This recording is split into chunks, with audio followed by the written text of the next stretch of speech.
우리가 신앙생활을 할 때 하나님의 은혜 안에 거하는 삶을 살고 있는가?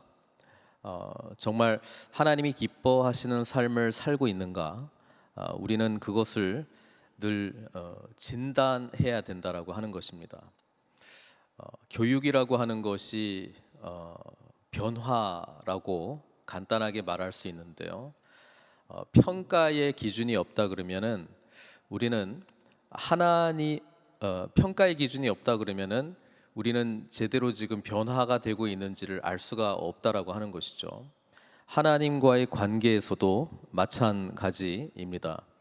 우리가 하나님의 은혜 가운데에 어떤 평가할 수 있는 그런 지표들이 있지 않다 그러면 우리는 제대로 우리가 신앙생활을 하고 있는지, 정말 하나님의 은혜 안에 거하고 있는지, 하나님을 점점 알아가고 있는지에 대해서 우리가 알 수 없다라고 하는 것입니다. 요한 1서는 그런 점에서 굉장히 중요한 책이라고 저는 생각합니다. 왜냐하면 우리가 다 아는 내용을 이렇게 반복적으로 순환적으로 이야기를 하고 있는 것 같은데요. 요한복음에 나오는 하나님의 은혜 안에 거하는 삶, 또 예수 그리스도 안에 거하는 것, 또 계명을 지키는 것, 사랑하는 것, 진리 가운데 있는 것, 빛 가운데 있는 것, 이런 여러 가지 표현들을 모두 다 우리 신앙생활을 점검할 수 있는 그런 지표라고 생각하시고 깊이 묵상하기를 바랍니다. 왜냐하면 요한일서는 바로 그것을 말해주고 있기 때문에 그렇습니다. 요한일서가 기록될 당시에 이단이 그 공동체에 침투해 들어왔습니다. 그래서 중요한 주제가 뭐냐면 우리가 과연 진리 가운데 있는가? 우리는 정말 하나님이 원하시는 그런 삶을 살고 있는가? 우리는 정말 제대로 된 신앙생활을 하고 있는가? 그러니까 이런 질문들이 있었거든요. 그리고 뭐가 진짜냐? 뭐가 거짓이냐? 그런 중요한 주제들이 공동체 가운데 일어났다라고 하는 것입니다. 그렇기 때문에 빛 가운데 있는 삶, 그리고 그리스도 예수를 믿는다라고 하는 것은 어떤 삶인가에 대해서 어느 때보다도 관심을 깊이 가질 수밖에 없었다라고 하는 것입니다.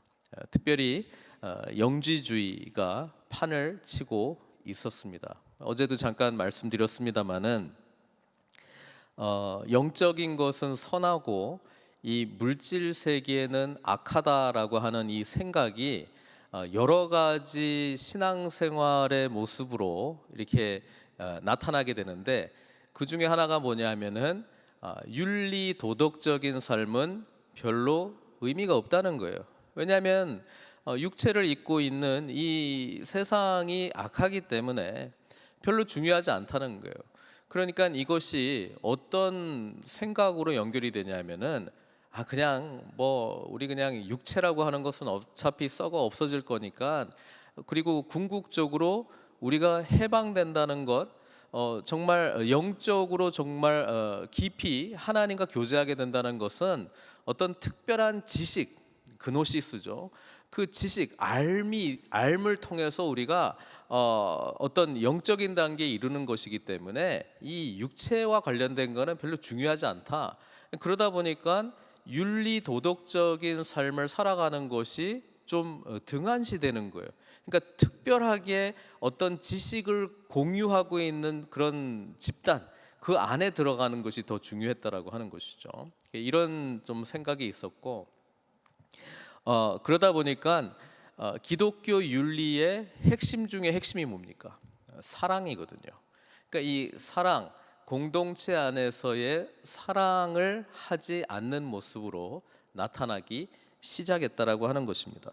그래서 요한 서신에 나타난 적그리스도, 오늘 본문에서도 나오잖아요.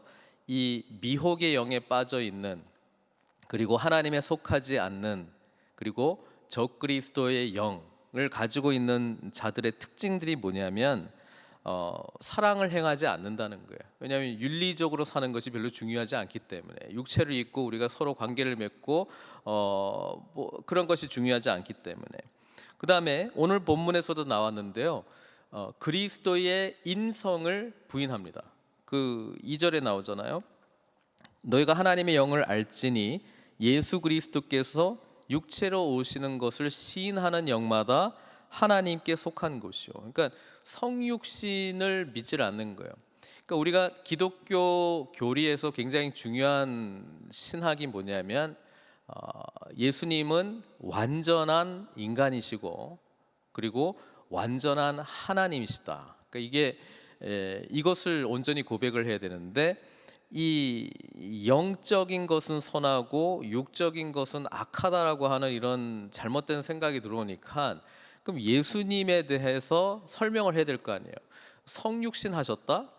선하신 어떤 영적인 존재가 이런 악한 인간의 몸을 입고 이 땅에 왔다? 그거를 받아들일 수 없는 거예요. 그럼 예수님을 어떻게 설명하느냐? 약간 이런 식으로 설명해요.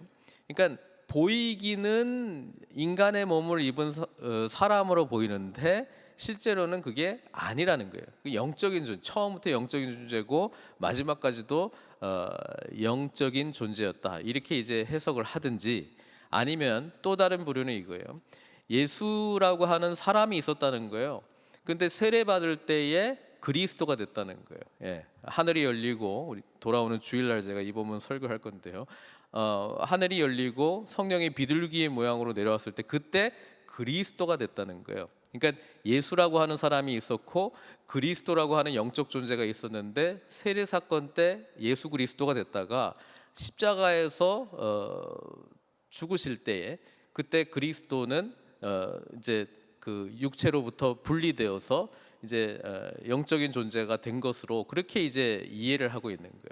그러니까 한번 잘못된 사상이 들어오니까 이게 삶 전체에 이상한 신앙생활로 열매를 맺기 시작한다라고 하는 것이죠. 그러니까 요한일서에서 계속 결론적으로 말하고 있는 내용이 뭐냐면, 사랑하고 있느냐? 그러면 하나님께 속한 것이다. 진리를 행하고 있느냐? 하나님 은혜 안에 있는 것이다. 왜냐하면 그리스도 예수를 알면 알수록 우리는 이 세상을 사랑하셔서 오신 성육신 하신 하나님의 은혜를 알 수밖에 없는 것이거든요. 그리고 이 세상을 치유하시고 구원하시기 위해서 예수님께서 얼마나 많은 아픔 가운데, 고통 가운데, 육체 가운데 있는 사람들에게 그들의 문제를 해결해 주면서 이보다 더 본질적인 하나님의 생명이 있다라고 하는 것을 계속 말씀해 주시지 않았습니까? 그러니까 지금 이 이야기를 하는 거예요. 3장부터 사실 사랑에 대한 주제 이야기하다가 또 진리에 대한 이야기를 하다가 어제 본문 마지막 부분에 34절이죠. 거기서 어떻게 이야기했냐면은 하나님의 그 은혜 가운데 있는 자, 그렇죠? 뭐 마음의 양심적인 어떤 이야기를 하다가 담대하게 하나님 앞에 나아갈 수 있는 자는 무엇이든지 원하는 대로 구하는데, 그런 사람들이 구하는 것이 뭡니까?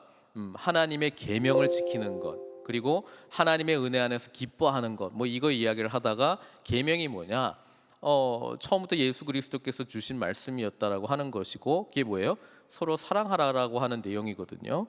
그 이야기를 하다가 24절에 무슨 이야기를 하냐면은, 그의 계명을 지키는 자는 주 안에 거하고 주는 그의 안에 거하시나니 우리에게 주신 성령으로 말미암아 그가 우리 안에 거하시는 줄을 우리가 아느니라. 그러니까 성령님 이야기를 했다는 거예요.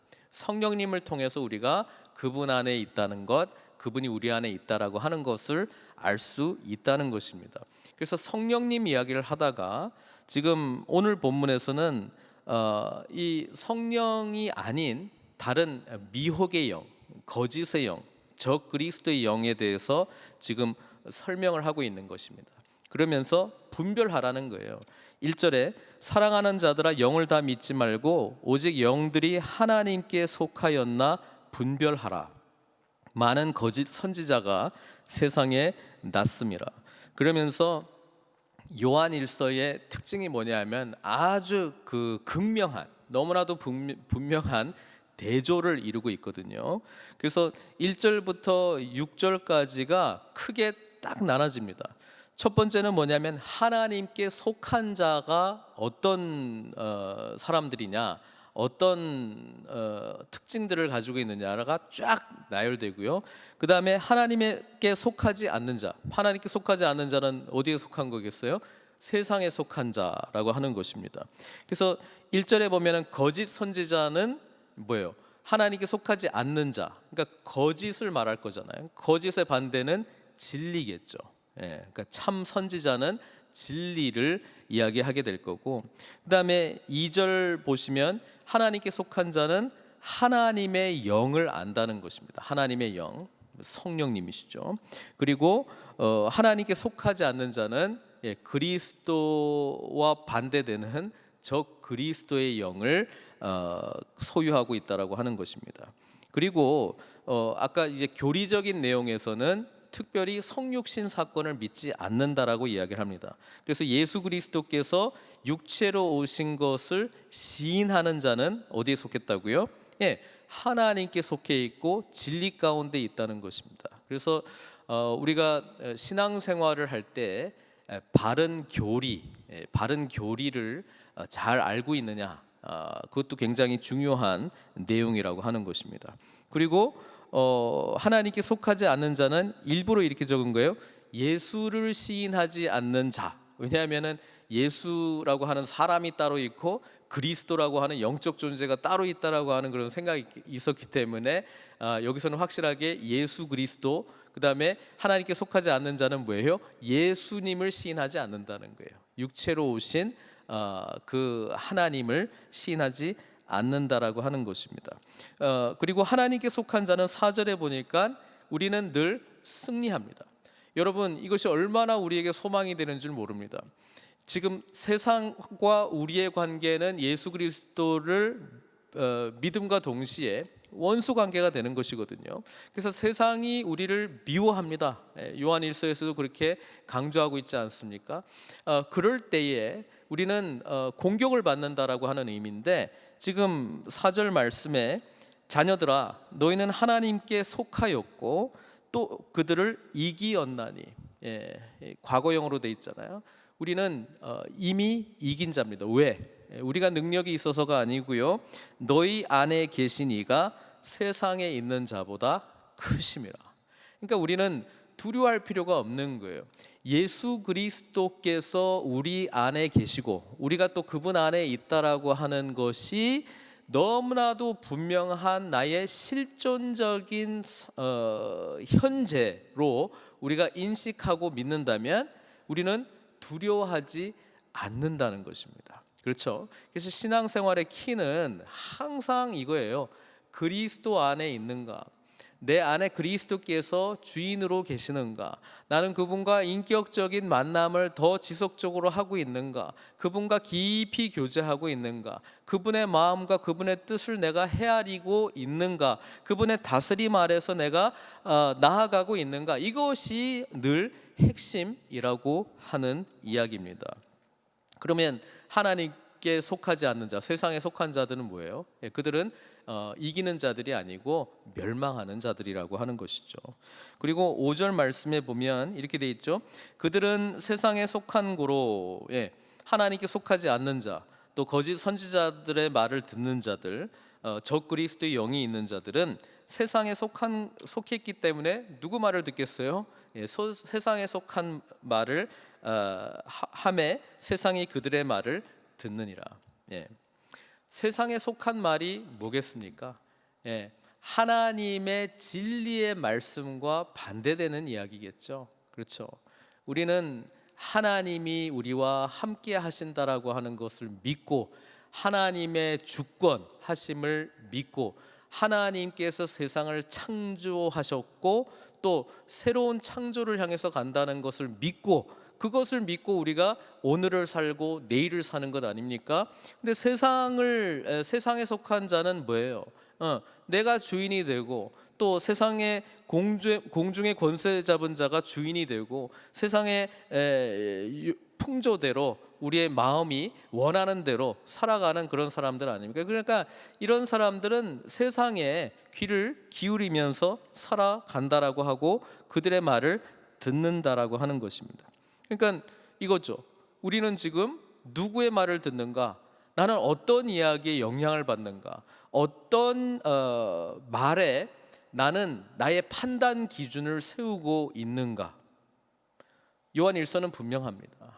진리 대신 예수 그리스도, 또 그분의 말씀을 근거로 우리가 살아갈 때에 우리는 하나님께 속한 자라고 하는 것을 우리가 알 수 있다라고 하는 것입니다. 그래서 6절에서는 우리는 하나님께 속하였으니 하나님을 아는 자, 그러니까 하나님께 속한 자는 하나님을 아는 자겠죠. 우리의 말을 듣고, 이 우리라고 하는 게 누굽니까? 진리 가운데 있는 자. 요한 1서부터 쭉 읽어보셨고 묵상하셨으면 빛 가운데 있는 자, 계명을 지키는 자, 죄의 문제를 해결받은 자, 그리고 지금 계속해서 3장부터 이야기하고 있는 내용, 하나님의 사랑을 온전히 깨닫고 그 사랑에 대한 근거로서 뭐예요? 서로 사랑하는 그런 삶을 살아가는 자, 그게 바로 하나님께 속한 자라고 하는 것을 이야기하고 있습니다. 그리고 하나님께 속하지 않는 자는 우리의 말을 듣지 않는다는 거예요. 그들은 당연히 안 듣겠죠. 진리를 듣지 않고 거짓 선지자의 말을 듣는데요. 여러분, 그 구약을 우리가 작년에 이제 같이 통독하면서 선지서가 나오잖아요. 그리고 선지자들이 나오잖아요. 선지자들이 인기가 많았을까요? 인기가 별로 없었을까요? 인기가 어떤 의미에서는 그들의 말과 관련해서는 별로 없었습니다. 왜냐하면 선지자는 언제 나오느냐? 선지자는 이스라엘 공동체가 하나님이 기뻐하지 않는 길로 갈 때에 보통 선지자를 보냅니다. 가끔 정말 축복하기 위해서 선지자가 와서 그런 잘하고 있다 이렇게 이제 칭찬하기 위해서 올 때도 있습니다만은 거의 대부분은 정말 죄 가운데 있을 때, 정도를 벗어날 때, 진리를 빗나갈 때, 하나님이 원하시지 않는 삶을 살아가려고 할 때 그때 선지자가 오는 거거든요. 그러면서 하는 이야기가 돌아오라는 거예요. 회개하라는 거예요. 똑바로 하라는 거예요. 정신 차리라는 거예요. 이러면 하나님이 심판하신다 그 이야기 하거든요. 그러니까 참 선지자는 어떤 의미에서는 별로 인기가 없어요. 반면에 거짓 선지자는요 인기가 많습니다. 왜 그런지 아십니까? 사람들이 마음에 원하는 대로 듣고 싶어하는 이야기를 해주기 때문에 그렇습니다. 우리 주님께서요 처음에 많은 사람들이 원하는 거 해주는 것 같았어요. 왜냐하면 마음에 원하는 것들이 있거든요. 정말 잘 살고 싶고 치유받고 싶고 잘 먹고 싶고, 그러니까 저기 뭡니까 오병이어의 사건들이나 아니면은 저기 병든 자들이 치유받는 이런 사건들을 통해서 얼마나 인기가 많았겠어요. 그런데 우리 주님의 말씀을 들으면은 어렵도다. 도대체 무슨 말 하는지 모르겠다. 왜요? 우리 주님께서는요 하나님의 말씀을 전했기 때문에. 우리 주님은요 죄에 대한 문제를 전했고 그 죄를 해결하라고 이야기를 했고, 바로 예수 그리스도를 온전히 믿음으로 이 죄의 문제를 극복할 수 있을 것이다 라고 하는 이야기를 전했기 때문에 그렇습니다. 하나님의 나라는 하나님의 통치인데요 우리가 원하는 이상적인 나라가 하나님의 나라가 아니고요, 죄로부터 해방된 하나님의 자녀들이 다시 원래의 창조로 회복되어서 하나님의 뜻대로 하나님의 다스림 아래 들어가는 것이 하나님 나라의 비전이고, 그것이 저와 여러분들이 영생을 얻고 생명을 얻고 진정한 복을 누릴 수 있는 그 길, 그게 바로 복음의 길 아닙니까? 그러니까 참 선지자는 이 세상에 와서 우리의 죄된 모습을 그냥 벌거벗긴 채로 그냥 드러내 주는 거예요. 그리고 우리는 그걸 인정하고 그리스도의 십자가 앞에 납작 엎드려서 회개합니다. 이럴 때 우리가 하나님의 자녀가 되고 하나님의 놀라운 은혜를 경험하게 되는 것이거든요. 그래서 진리의 영 가운데 있는 자는 뭐예요? 지금 요한이 속해 있는 진리 공동체의 말을 듣는다는 거예요.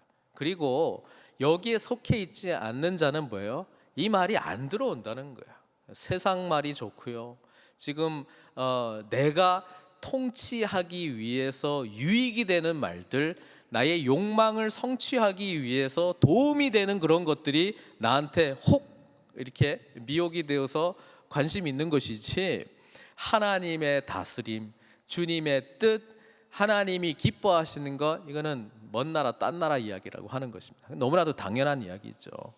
그러면서 7절부터 내일 본문까지입니다만은 일단 7절부터 12절까지는 어떤 이야기를 해주고 있냐면은 우리가 하나님께 속한 자로서 정말 참 진리의 말씀을 분별하고 우리가 진리의 영, 성령의 은혜 가운데, 그 다음에 바른 교리를 말하고 이 진리 가운데 있는 부분에 대해서 이야기를 했다면, 일단 4장 7절부터는 우리 기독교 신앙이라고 할까요?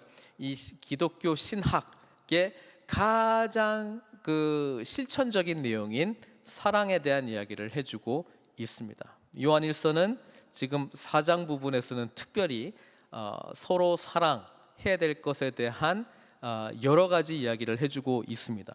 먼저 7절 8절은 사랑의 기원입니다. 사랑이 어디에서 시작되었느냐? 7절에 보면은 사랑하는 자들을 우리가 서로 사랑하자, 이거는 계속 이야기하고 있는 것이잖아요. 서로 사랑하라가 명령이기도 하지만 서로 사랑하는 공동체 안에 있다라고 하는 것이 그리스도 예수를 구주로 고백한 하나님께 속한 자의 마땅히 해야 될 일이라고 하는 것을 지금 계속해서 반복해서 이야기를 해주고 있습니다. 그런데 왜 그러냐면은 사랑은 하나님께 속한 것이니 이렇게 되어 있습니다. 여러분, 세상적인 사랑이 있어요. 우리 인간적인 사랑이 있어요. 어느 정도 아름답습니다. 그런데 늘 불완전합니다. 그런데 이 사랑의 원천, 기원이 어디냐고요? 하나님께 속한 것입니다. 하나님이십니다. 하나님으로부터 나서 사랑하는 자마다 하나님으로부터 나서 하나님을 알고, 이렇게 돼 있잖아요. 그러니까 사랑이라고 하는 것이 하나님의 어떤 성품인데요. 우리는 하나님을 알면 알수록 이 사랑이 어떤 것인가를 알게 되고 우리 공동체 가운데 실천적인 모습으로 나타난다라고 하는 것입니다. 사랑하지 아니하는 자는 하나님을 알지 못하나니 이는 하나님은 사랑이십니다. 돌아오는 주일날 세례 사건 때 성부, 성자, 성령님이 다 나오시죠. 우리 삼위일체 하나님의 존재 자체가 사랑의 존재였다라고 하는 것입니다. 처음부터요. 처음부터 성부, 성자, 성령님께서 지금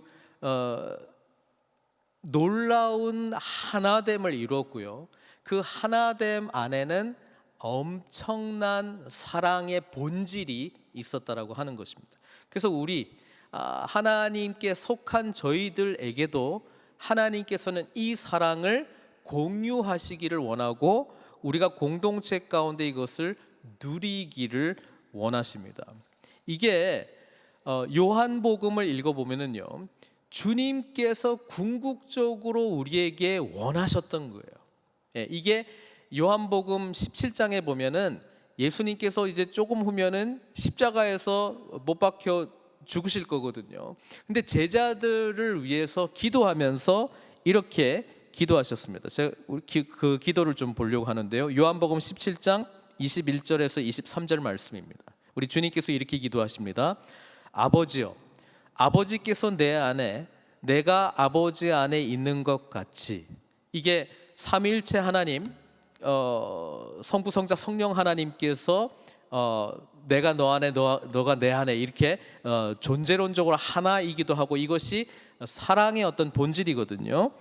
그들도 다 하나가 되어 우리 안에 있게 하사 이렇게 이야기합니다. 예수님이 지금 어떤 기도하고 있는 줄 아십니까? 성부, 성자, 성령님이 하나가 되어서 사랑을 이루는 이 공동체에 저와 여러분들이 포함되게 해달라고 지금 기도하고 있는 것입니다. 우리 안에 있게 하사 세상으로 아버지께서 나를 보내신 것을 믿게 하옵소서.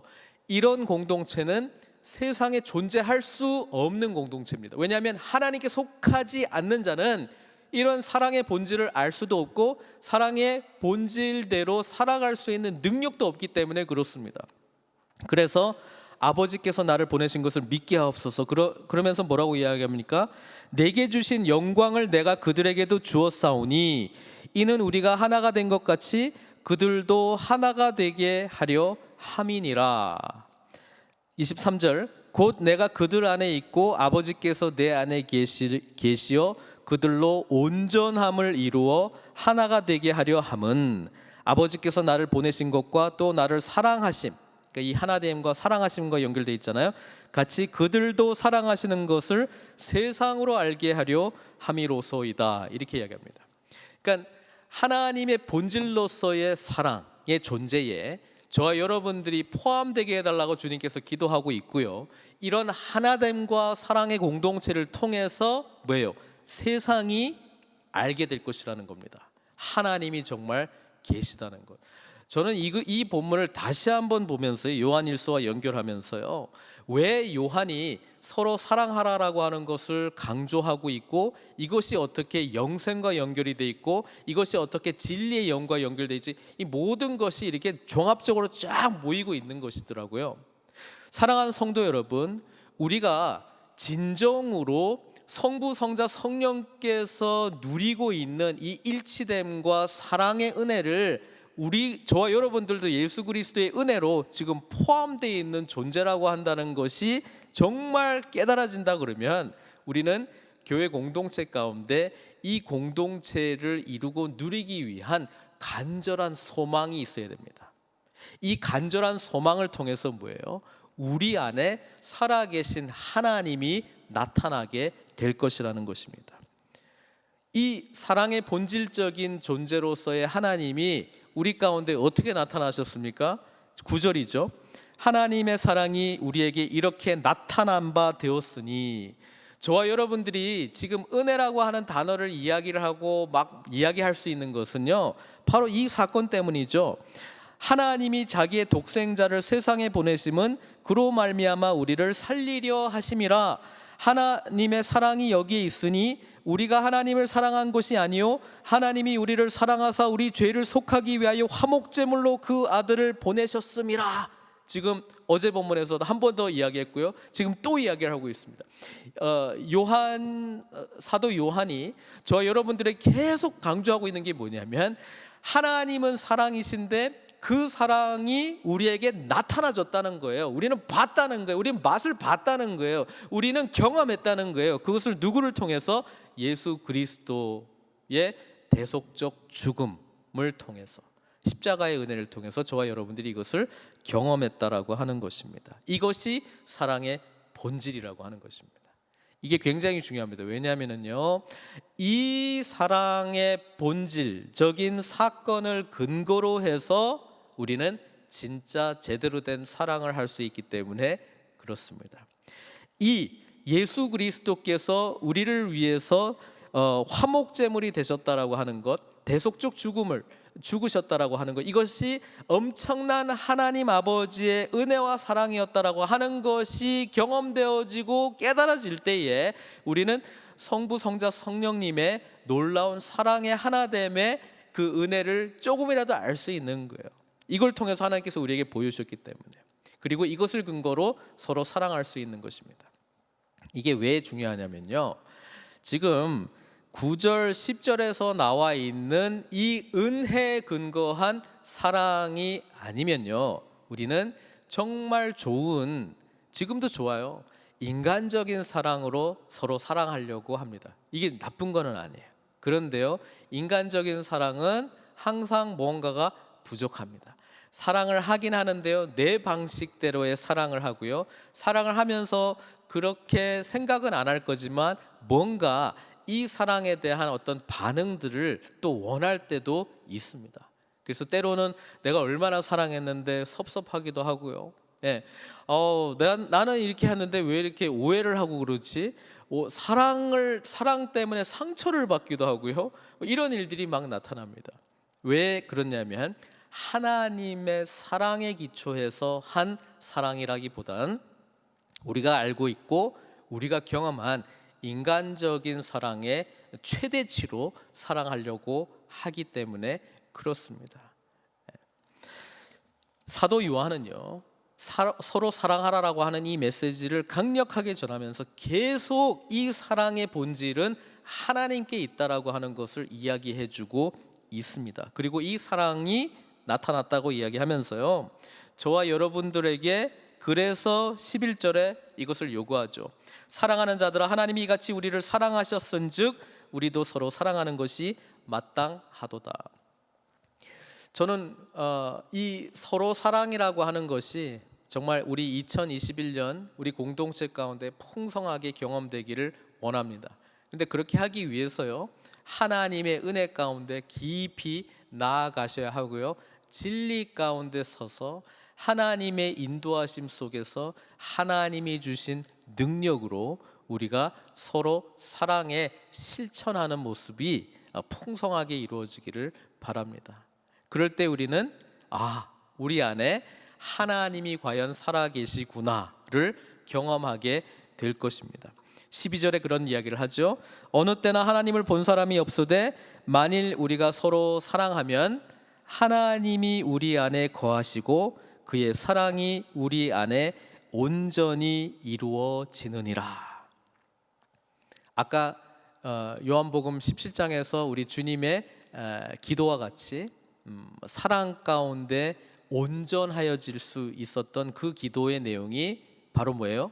우리가 공동체 가운데 서로 사랑함으로 이것이 하나님을 드러내는, 보이지 않는 하나님이 우리 가운데 보여지는, 나타나는 역사로 이루어진다는 것입니다. 때로 우리가 하나님을 증거할 때요, 이렇게 성경에 있는 지식, 교리적인 내용, 논리로 전하려고 합니다. 어떤 분들에게 이게 납득이 될 수는 있어요. 그렇게 이해를 하고 있어요. 납득이 될 수는 있어요. 그런데요, 가장 강력하고 가장 능력 있는 것은 사랑의 나눔 속에 드러나시는 보이지 않는 하나님의 모습을 통해서 우리는 가장 확실한 복음의 메시지를 증거할 수 있다는 것입니다. 사랑하는 성도 여러분, 바로 이것을 위해서 저와 여러분들은 부름을 받았습니다. 풍성한 사랑을 나누기를 원합니다. 어느 정도의 사랑이냐면요, 성부, 성자, 성령께서 누리고 있는 그 일치됨과 사랑의 은혜를 저와 여러분들은 누릴 수 있다고 주님께서 말씀하셨고, 그것을 위해서 기도하셨고, 그것을 위해서 십자가에서 죽으셨습니다. 바로 그것이 진리라면 우리는 이것을 우리 삶 가운데, 우리 공동체 가운데, 우리 가정 가운데 나타나기를 소망하는 마음으로 정말 이 사랑의 은혜를 누려야 될 줄 믿습니다. 우리 가운데 기도 제목들 많이 있죠. 특히 가족을 위한 기도의 제목들이 있는 줄 알고 있습니다. 우리 자녀들을 향한 기도의 제목들도 있고요, 또 우리 주변에 우리 친척들과 또 우리 부모님들과 또 여러 가족들을 위한 기도의 제목들이 있는 줄 알고 있습니다. 그 제목들 중에는 정말 아직도 예수 그리스도를 알지 못하기 때문에 계속 답답한 마음으로, 간절함으로 하나님께 토로하며 기도하는 기도의 제목들이 있는 줄 알고 있습니다. 오늘 이 시간은요, 그 기도의 제목이 하나님께서 정말 기뻐하시는 것이고 하나님께서 정말 원하시는 것이다라고 하는 그런 확신 속에서 정말 하나님의 사랑을 그들도 알게 해달라고 기도하시는데요, 그 기도와 함께 내가 지금 경험하고 있는 사랑의 공동체를 통해서 하나님이 증거되고 하나님이 보여지고 하나님이 경험되게 해달라고 하는 기도도 같이 해야 됩니다. 그래서 저는 이 본문을 보면서요, 우리 정말 사랑하는 사람들을 향한 그런 간절한 기도의 제목들이 우리가 공동체 안에서 진정한 사랑을 누릴 때에 하나님께서 보여진다라고 하는 그 소망을 가지고 좀 기도했으면 좋겠습니다. 그래서 우리 주변의 사람들에게도 하나님 살아계시다, 어떻게 알 수 있느냐? 우리 공동체 가운데의 사랑의 나눔을 통해서 드러나시는 하나님 때문에 나는 강력하게 하나님의 살아계심을 증거할 수 있다. 이 메시지를 저 여러분들이 선포하기를 간절히 소망합니다. 이 소망으로 오늘도 승리하시는, 그리고 주님의 은혜 가운데 더 깊이 나아가 사랑을 증거하면서 살아계신 하나님을 증거하시는 저 여러분들 되시길 주님의 이름으로 축원드립니다. 우리 함께 기도하겠습니다. 하나님은 사랑이십니다.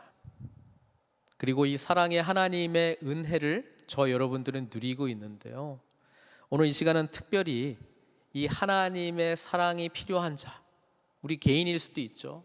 우리 개인이 하나님의 사랑과 은혜가 더 필요할 수도 있죠. 또 그와 함께 정말 우리 가까운 분들 중에, 가족들 중에, 또는 가까운 분들 중에 정말 한 분, 정말 이분이 정말 예수 그리스도를 알기를 원합니다. 하나님의 사랑, 이 은혜 가운데 거하기를 원합니다. 아버지 하나님, 이 영혼을 살려주십시오. 간절히 기도하는 우리 기도의 제목들 있죠. 좀 기도했으면 좋겠습니다. 우리의 부모일 수도 있고요, 또 우리의 배우자일 수도 있고 우리의 자녀일 수도 있습니다. 강력하게 기도했으면 좋겠습니다. 그리고요, 이 사랑의 하나님을 증거하기 위해서 우리는 강력한 사랑의 공동체가 필요합니다. 왜냐하면 그 사랑의 공동체 안에서의 사랑의 나눔 가운데 하나님의 살아계심이 증거되기 때문에 그렇습니다. 우리 교회 공동체를 위해서도 같이 또 기도해 주시기를 바랍니다. 우리 한번 같이 기도하겠습니다. 같이 하나님께 기도하겠습니다. 하나님은 사랑이십니다.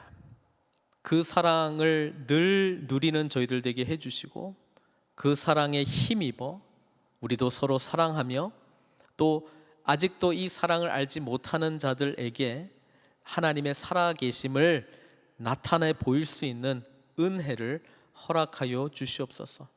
우리 믿음의 공동체가 사랑의 공동체가 되기를 소망합니다. 그러기 위하여 먼저 우리를 사랑하신 그 은총에 사로잡힌 믿음의 지체들 다 될 수 있도록 올 한 해 축복하여 주시옵소서. 모든 것 주님께 의탁드리옵고 예수님의 귀하신 이름으로 기도드리옵나이다.